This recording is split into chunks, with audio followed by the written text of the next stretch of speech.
Okay. So to the GDs, to the GDs and the BDs, man, Larry Hoover did not exist, right? You got GD, Gangs Disciple. You got BD, Black Disciple. That's not how it started, man. It started with the disciples. This here is the book of knowledge.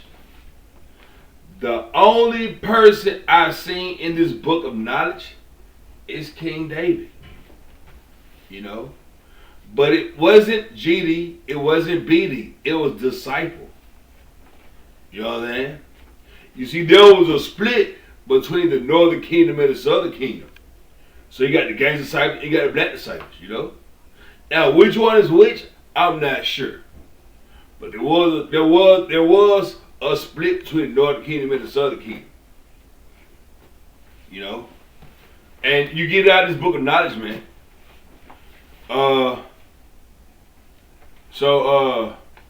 That's that. And let's get this. Let's get this. How do you be a disciple? Like, you don't have to get your ass beat to be a disciple, man. You don't have to beat your ass to be a disciple. This is how you be a disciple, man. They don't have to beat your ass. They don't have to beat your ass to be if they why you just about to beat your ass to put you in the game, man? You know?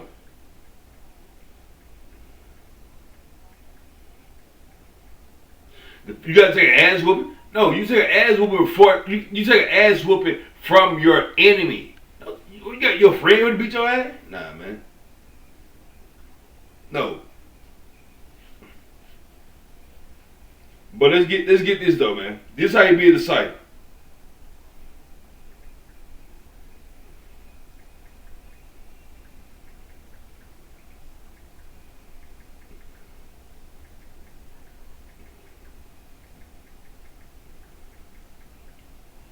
The book of Luke chapter 14:26. It's in here. The book of knowledge. The book of knowledge, man. The book of Luke chapter 14:26. This is how you be a disciple. So this is how you be a disciple, man.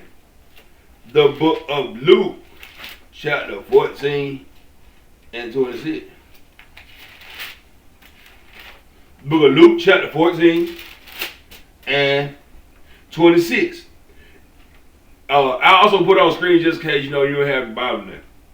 The book of Luke, in case you have your book of knowledge, how you want to put it. The book of Luke chapter 14:26. If any man come to me and hate not his father and mother and wife and children and brethren and sisters, yea, and his own life also, he cannot be my disciple.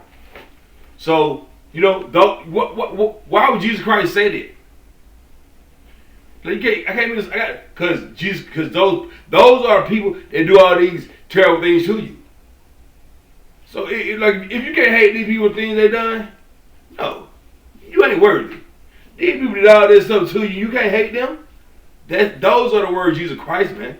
Jesus Christ always been on side. Man, you can't okay, you know how somebody might build some fuck shit to you, right? And then you might say something bad about a person. Wait, take up for that bullshit did to you. You know, like that. If you can't hate these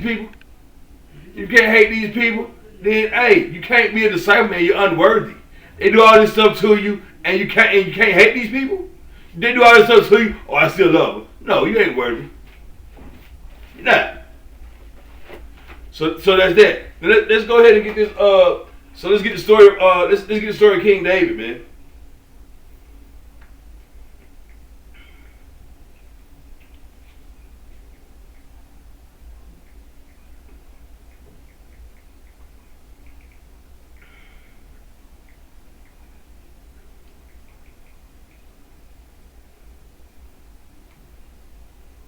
Book 1 Samuel chapter 17. Now get the whole story.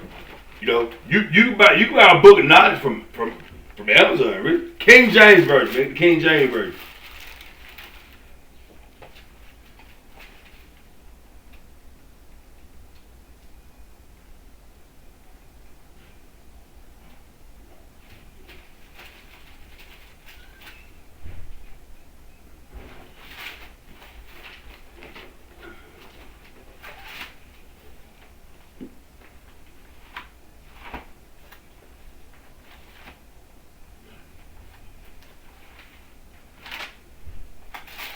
in 1 Samuel chapter 17, right? Now I'm not gonna put all this up on the screen. I'm not, because it's a lot. 1 chapter 17.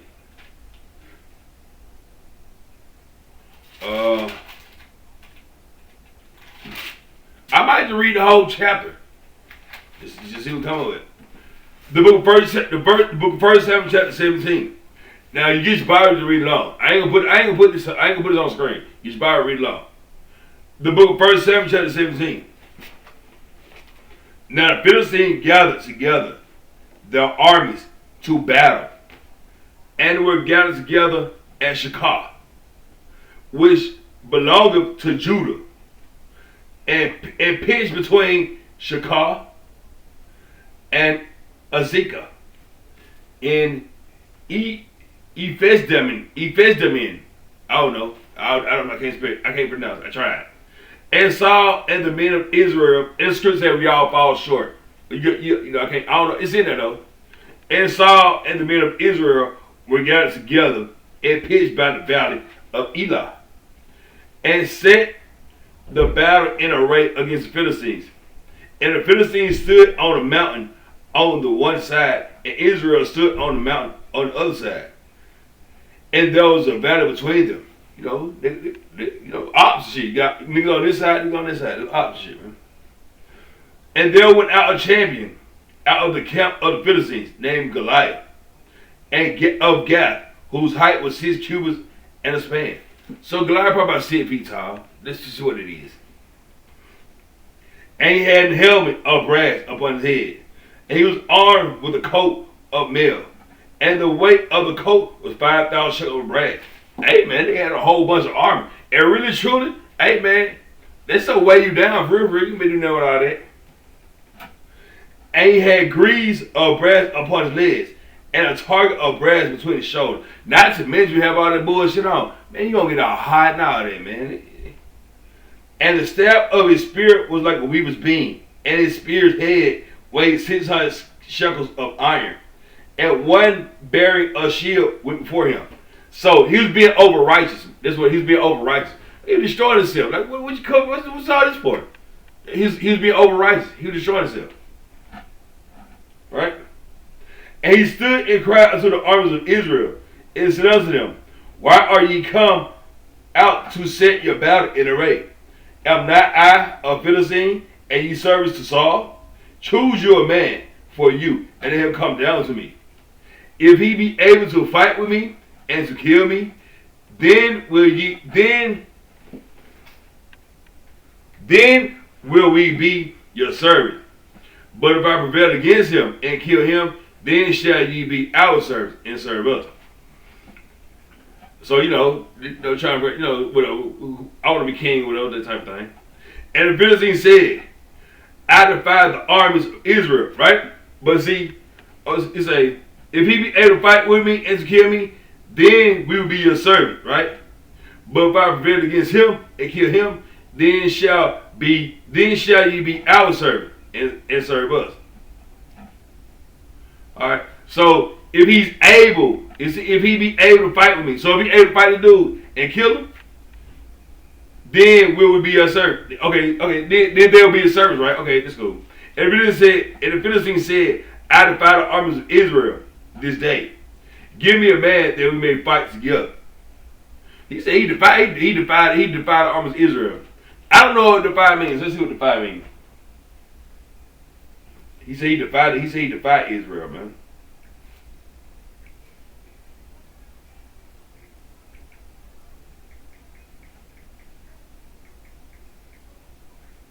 Yeah.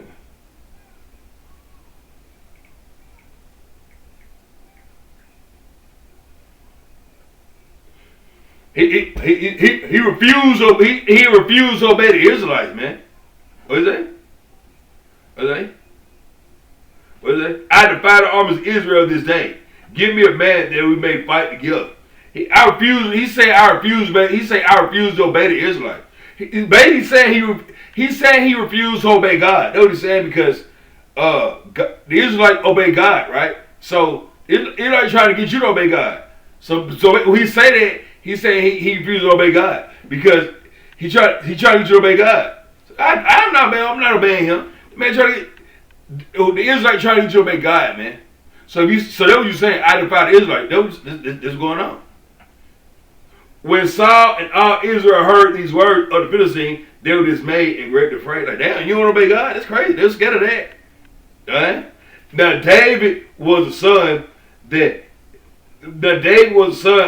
Ephrathite of Bethlehem, Judah, whose name was Jesse.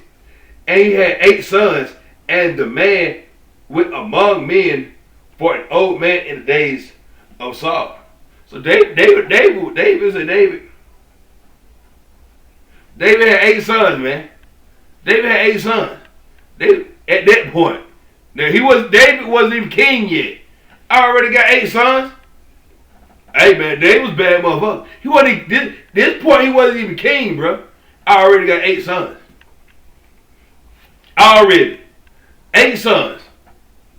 And he wasn't even king. Now at this point, I already got 8 sons, man. David was a ladies' man. Right? He didn't even have nothing. And he still had 8 sons.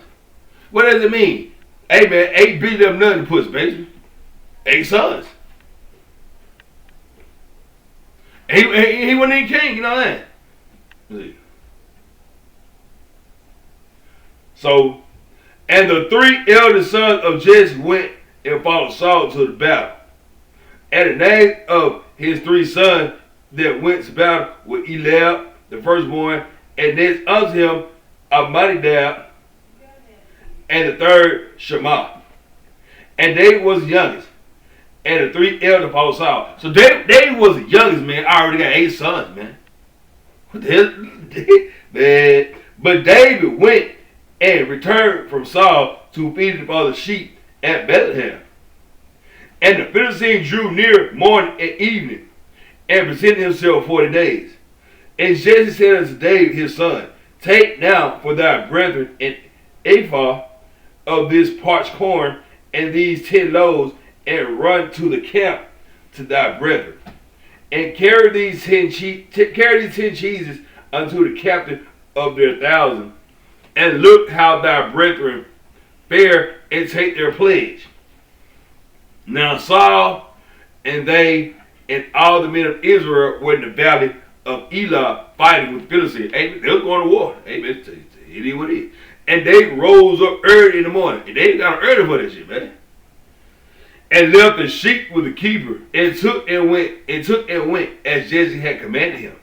And he came to the trench as the host was going forth to the fight, and shouted for the battle.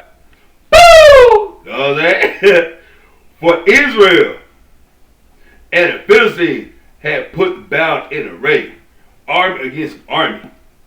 And David left his carriage in the hand of the keeper of the carriage, and ran into the army and came and saluted the brethren. Hey, what up? What's going on with this, boy? You know how it is. What better do? You feel me? And as he talked with them, behold, there came up the champion, the Philistine of Gath, Goliath by name, out of the armies of the Philistines, and spake according to the same words, and David heard them. And all the men of Israel, when they saw the man, fled from him, and was so afraid. Hey man, they were scared about. They were scared because of what's about to happen. He's talking about he ain't obeying God. He don't want to obey God. We got to wait for this thing. They were scared of him. He ain't obeying God. We're scared of that shit. You know what I mean? Cause God fucking open up the whole ground. Cause you got to separate. It said be ye separate, right? You got to be separate. So he's talking about he ain't obeying God. I can't hang with that nigga, man. I ain't obeying. I can't hang with him. Let me get away. That's what that was. That was obeying the Lord, man. And the men of Israel said, have ye seen this man that's come up? Surely to divide Israel is he come up. And it shall be that the man who killed him, the king will enrich him with great riches, and will give him his daughter, and make his father's house free in Israel.